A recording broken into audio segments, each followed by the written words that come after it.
الرحمن الرحیم۔ آج کل بہت زیادہ ایسے لوگ ہمیں ملتے ہیں جن سے گلا شکوہ کہ ان کے سسرال میں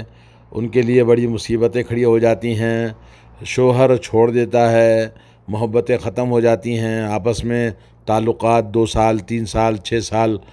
شادی ہو کر ہو گئے مگر ایک دوسرے سے جدا ہیں، اور اس طرح کے بہت سارے واقعات ہیں۔ اس کے پیچھے جادو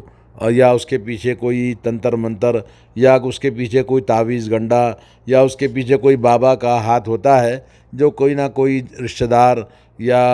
گھر کے لوگ دشمنی میں کرواتے ہیں۔ تو اس سلسلے میں آپ کو بتا رہا ہے کہ جادو اپنی جگہ حقیقت ہے۔ جادو کی سچائی کو سمجھنے کے لیے امام ابن قدامہ کہتے ہیں جادو ایک ایسے گروہوں اور ایسے منتر اور ورد اور الفاظ کا نام ہے جنہیں بولا یا لکھا جائے، یا یہ کہ جادوگر ایسا عمل کرے جس سے اس شخص کا بدن یا دل یا عقل متاثر ہو جائے جس پر جادو کرنا مقصود ہو۔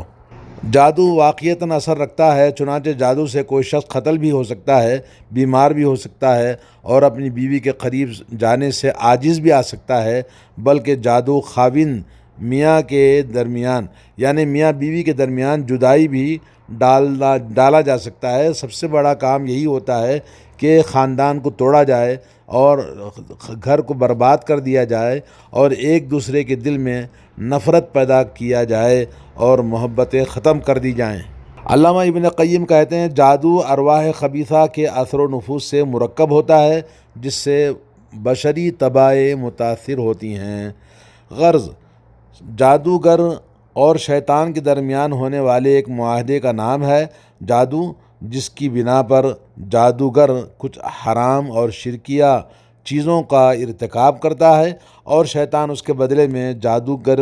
کی مدد کرتا ہے اور اس کے مطالبات کو پورا کرتا ہے۔ آج کل جو گھروں میں بیماریاں، پریشانیاں اور محبتیں ختم ہو جانا، میاں بیوی کے جھگڑے اور مرد کا عورت کے قابل نہ رہنا یا عورت کو چھوڑ دینا، یہ تمام فساد کہاں سے آتا ہے؟ یہ تعویذ گنڈے سے آتا ہے، باباؤں سے آتا ہے، مزار سے آتا ہے، پیر اور جمعرات کی فاتحہ اور نیاز سے آتا ہے، اور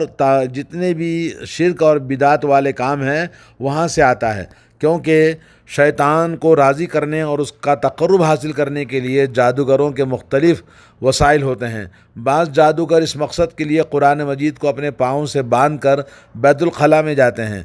بعض قرآن مجید کی آیات کو گندگی سے لکھتے ہیں، بعض انہیں حیض کے خون سے لکھتے ہیں، بعض قرآنی آیات کو اپنے پاؤں کے نچلے حصے پر لکھتے ہیں، کچھ جادوگر سورہ فاتحہ کو الٹا لکھتے ہیں اور کچھ بغیر وضو کے نماز پڑھتے ہیں اور کچھ ہمیشہ حالت جنابت میں رہتے ہیں، اور کچھ جادوگروں کو شیطان کے لیے جانور ذبح کرنے پڑتے ہیں اور وہ بھی بسم اللہ پڑھے بغیر، اور ذبح شدہ جانور کو ایسی جگہ پر پھینکنا پڑتا ہے جس کو خود شیطان طے کرتا ہے، اور بعض جادوگر ستاروں کو سجدہ کرتے ہیں اور ان سے مخاطب ہوتے ہیں، اور بعض جادوگر اپنی ماں یا بیٹی سے زنا کرنا پڑتا ہے، اور کچھ کو عربی کے علاوہ کسی دوسری زبان میں ایسے الفاظ لکھنے پڑتے ہیں جن میں کفریہ معنی پائے جاتے ہیں۔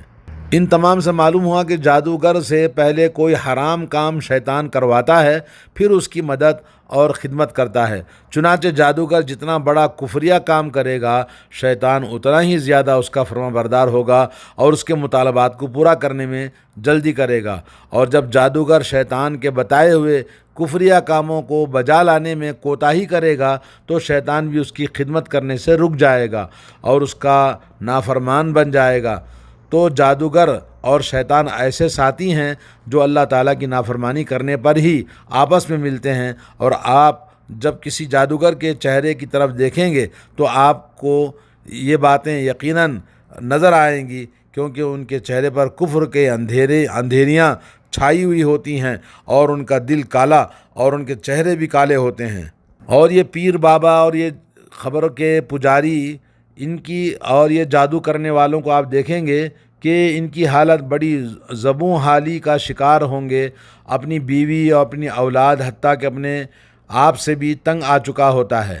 اور اسے زندگی کی سکون کی نیند نصیب نہیں ہوتی جن کے پاس جن اور شیاطین ہوتے ہیں۔ اور اس پر مستزاد یہ کہ شیطان خود اس کی بیوی بچوں کو اکثر و بیشتر تکلیف پہنچاتا رہتا ہے اور ان کے درمیان شدید اختلافات پیدا کرتا ہے۔ اللہ تعالیٰ کا ارشاد ہے وَمَنْ أَعْرَضَ عَنْ ذِكْرِي فَإِنَّ لَهُ مَعِيشَةً ضَنْكًا، جو شخص میری یاد سے روگردانی کرے گا وہ دنیا میں تنگ حال رہے گا۔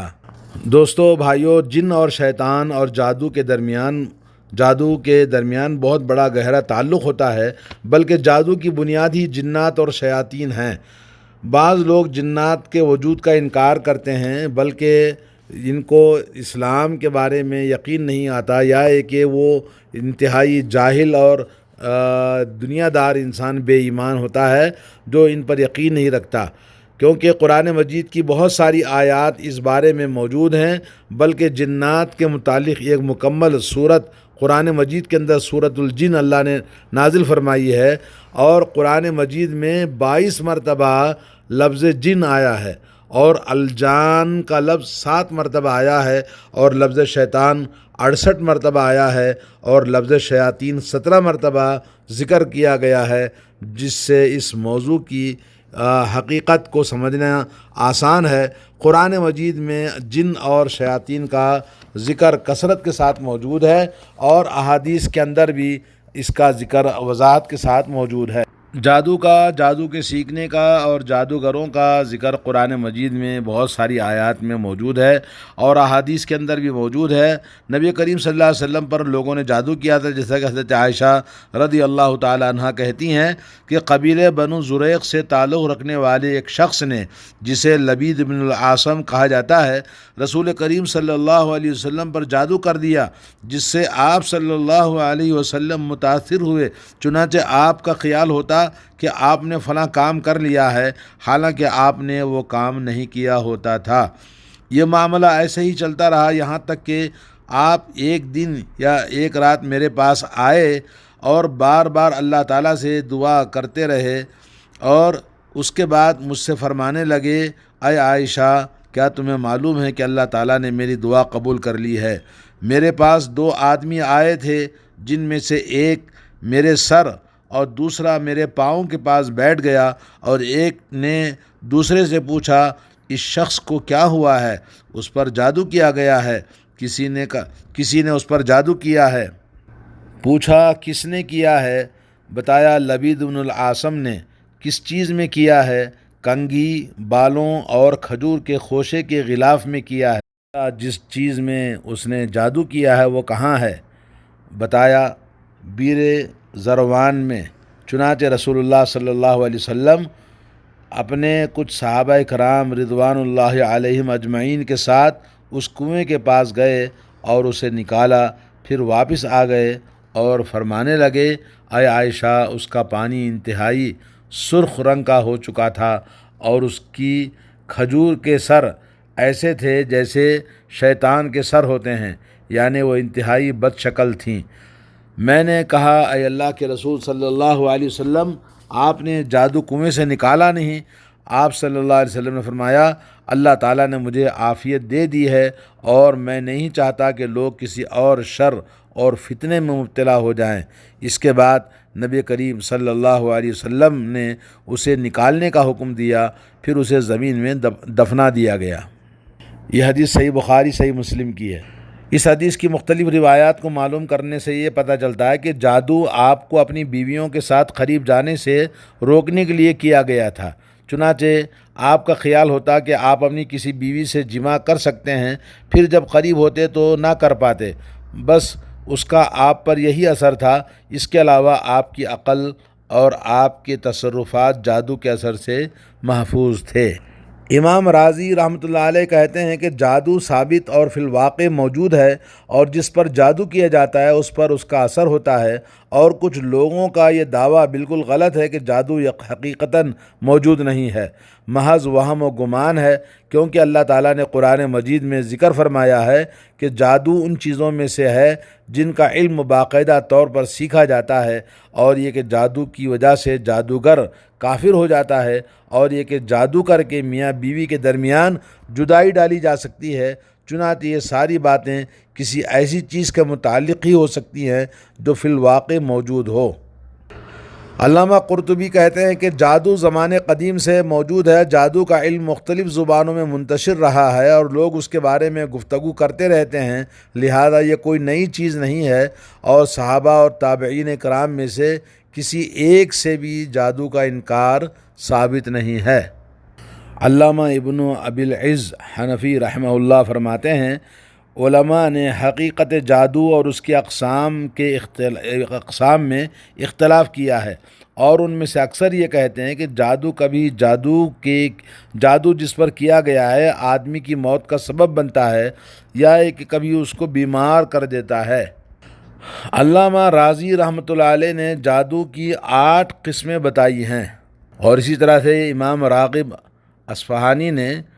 سحر کا اطلاق کئی معنوں پر لیا ہے، جو تقریباً انہوں نے 4 قسمیں جادو کی بتائی ہیں۔ چنانچہ دوستو بھائیو، آپ کو بتانا یہ ہے کہ جادو ایک حقیقت ہے، آج بہت سارے گھروں کو برباد کیا ہوا ہے، اور جادو کا سبب گھروں کے اندر شرک اور بدعات ہے، قبریں ہیں، مزاریں ہیں، بابا ہے، اولیاء ہے، اور یہ فاتحہ ہے، نیاز ہے، اور یہ درگاہوں اور مزاروں پر جانا ہے، اور یہ پیر اور مرشدی کے کارنامے ہیں۔ اسی طرح سے جو لوگ پیر اور جمعرات کو فاتحہ کرتے ہیں، گھروں میں پوجا کرتے ہیں، تو یہ تمام چیزیں بنیاد ہے ان جادو کی چیزوں کا، اور جیسا کہ بہت سارے لوگوں سے یہ ثابت ہوا ہے کہ وہ درگاہوں پر جا کر، باباؤں کے پاس جا کر اپنے دشمن پر جادو کے لیے پیسے اور اپنی جو چیزیں چاہتے ہیں اس سے جادو کرواتے ہیں۔